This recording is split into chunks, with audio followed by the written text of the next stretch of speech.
People living in small towns, what's the recent scandal?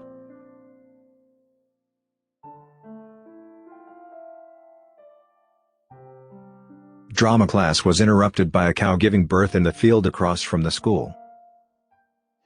A pigeon got caught in the supermarket, and it made front page of local news website with real-time updates. My grandparents' small town has had a recent outbreak of teenagers riding horses through the middle of downtown, while wearing nothing but face masks. It has happened a total of 3 times now, always different kids, always different horses. Our newly elected mayor, who is a school teacher as well, caused a head-on car crash injuring 2 small children in the other car. She was found to be drunk, and it was 3:30 p.m. on a weekday. The kicker, she wasn't charged with a crime, as of yet, but she did resign after considerable thought.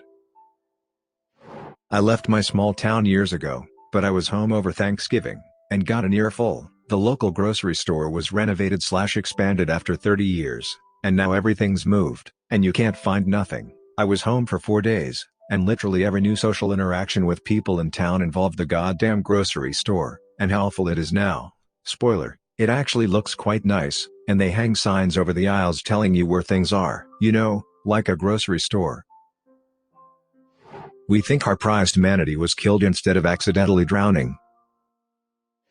A teacher posted a link to a porn site on his website for classwork instead of the recent assignment, and got fired immediately. Apparently this wasn't his first offense.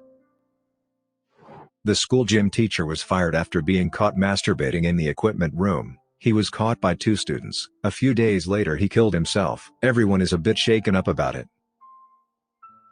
Somebody's been murdering horses, and PD is blaming wild boars, but at least a couple of the horses were shot so. Town wanted to decommission the airport. The people did not. The people won.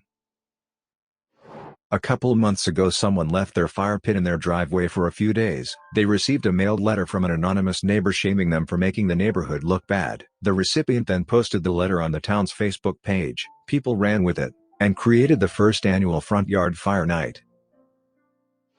The town went with the lowest bidder for a big roadwork contract, and it turns out they were totally unqualified for the job, and were messing stuff up. So the town fired them, and hired the second lowest bidder. Same thing, they're on their 3rd contractor now, and the project which was supposed to be done this summer will hopefully be finished sometime next year.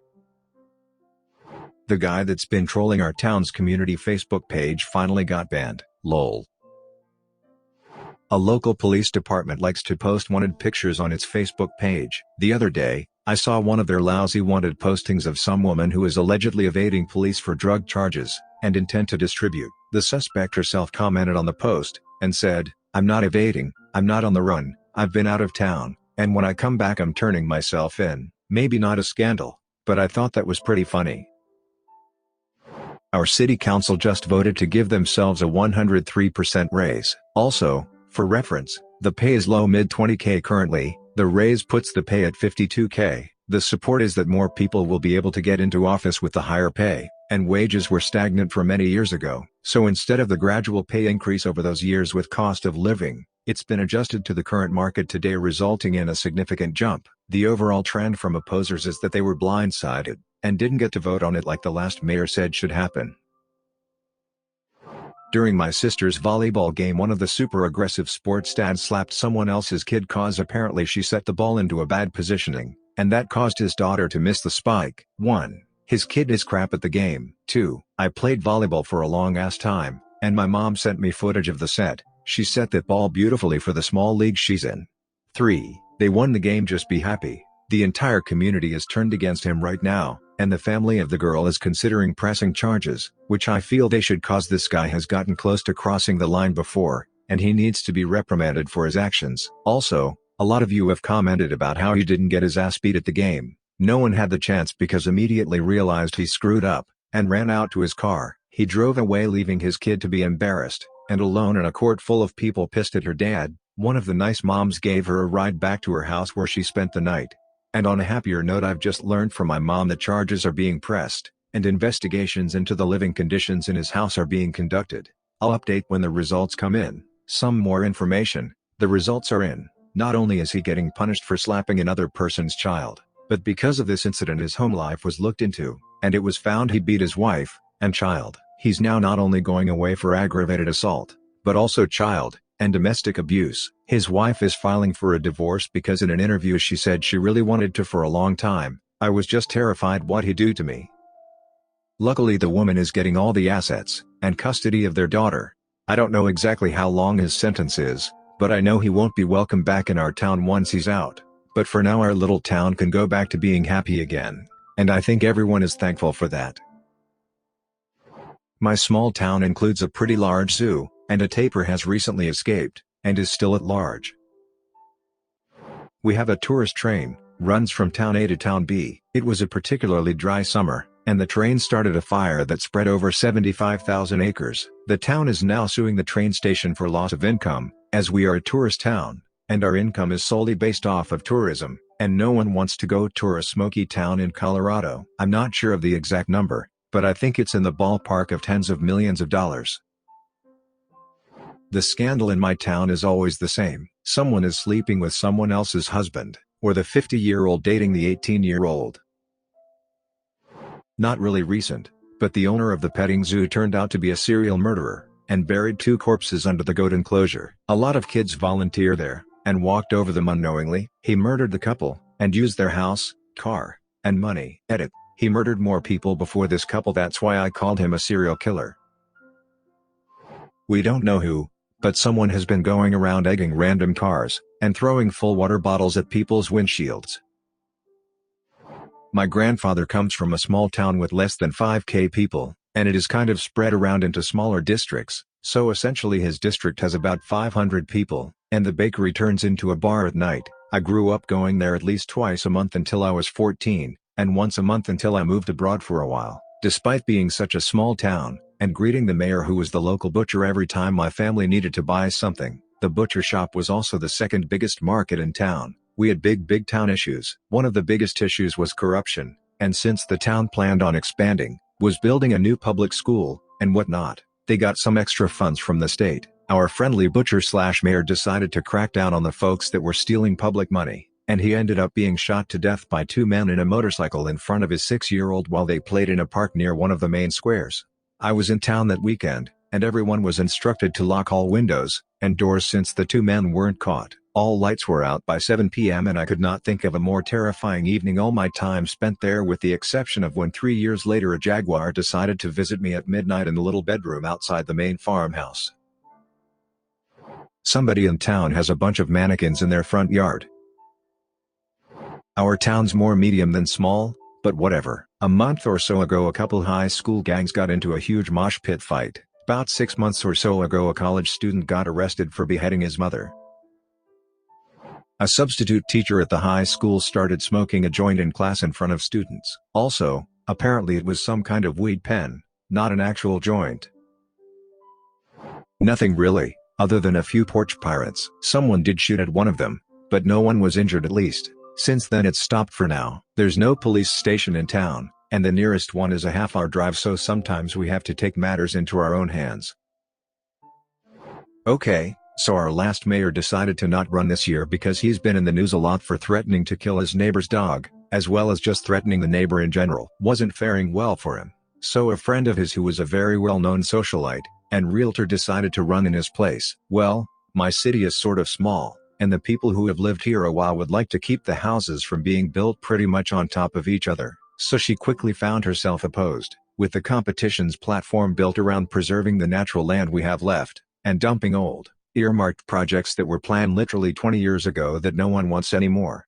Surprisingly, yet not surprisingly, her opponent won, and right after the opponent took office, she began pushing through decades-old earmarked land sales, and making new land sale negotiations, the exact opposite of her platform. Like mayor just means honorary realtor or something. People very much badly want her head on a platter. The population here is completely furious. To get further info, in my small town, population of 41,000. That includes kids. The city's main FB page, run by the socialite, only accepts adult residents of the city into the group, and the last I checked, there are about 35,000 members. Another example of how small it is here. Someone a very long time ago dumped a flock of chickens in the middle of downtown. According to the stories, an old guy had a lot of chickens, and, when he died, his son inherited everything. including the birds. He didn't want to keep the chickens, so, instead of selling them, he just figured if he dumped them off in the middle of downtown, they'd be scooped up or eliminated. What ended up happening, though, is that the town weirdly rallied around these abandoned chickens. No one takes them in. They're allowed to roam wherever they want, the outsides of restaurants, the post office, the library, schools, etc. Vets do chicken checkups pro bono, and people will absolutely lose their freaking minds if someone doesn't always respect the chicken. It's kinda odd. There are chicken souvenir everything all over the place, even though literally no one comes here to visit if they don't already know someone here, so they pretty much already have their chicken swag. Also, a lot of people have been asking the name of this city, and I have loved seeing that there are so many other cities and towns where being a chicken is a good thing. It makes me giggle so much that other people experience these quirks. The name of this city is Oviedo, Florida. It's about 20 minutes north of Orlando. Another update. People want to see the chickens, and I've just discovered one of my neighbors has a video on YouTube displaying our poultry for all to see. Here is the video, link 1 in description. Meth, but that's nothing new. Also, the responses of "it must be my state" is kinda alarming. Well, the latest scandal is that the local amphibians experts are too busy to look at our village pond this year. We only want to make sure we make it good for the wildlife, so now we're on the hunt for an amphibian expert. There are no scandals in my town. The town authorities cover everything up. Not really a scandal per se, but a man in my hometown beat up a bobcat that tried to attack his dog. The bobcat suffered the most injuries. The mayor died, and his dog is now in a shelter because his son won't take care of it. Frown. A vacant house exploded, and no one is sure what caused it. Girls from my small town have taken to Twitter recently to expose a pretty well-known guy in town. He is notoriously known for being a player and messing around with girls on a daily. He is also known for stealing, and being racist at times. We'll call him Martin. One girl started a massive chain effect by tweeting out of pictures of Martin, and her texts with him where he uses the N-word. He is incredibly white, so big no-no.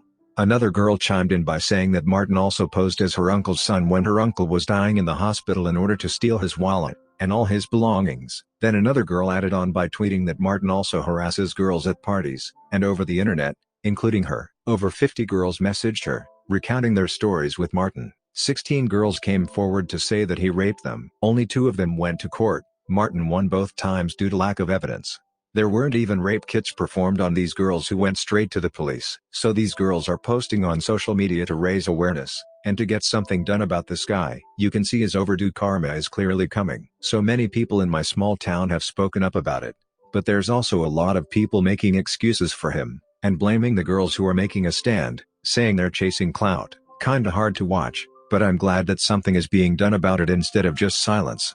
Also, Martin originally deleted all of his social media platforms once his name started to blow up, but posted on Instagram for the first time last night. His response to all this? A gif that says "cool story bro."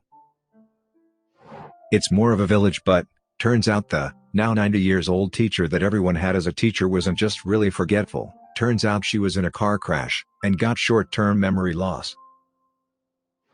A few days ago, Amber Alert sent out an emergency message about a fellow in a green car who had stabbed his girlfriend and stolen their baby out of San Jose, which is 3 hours north of us. Lo and behold, the guy was caught right at our own downtown gas station when the kidnapper accidentally locked the baby and his keys in his car, which drew attention to him. A good Samaritan from an entirely different town, a tourist, put the puzzle together and put the guy in a headlock until the authorities arrived.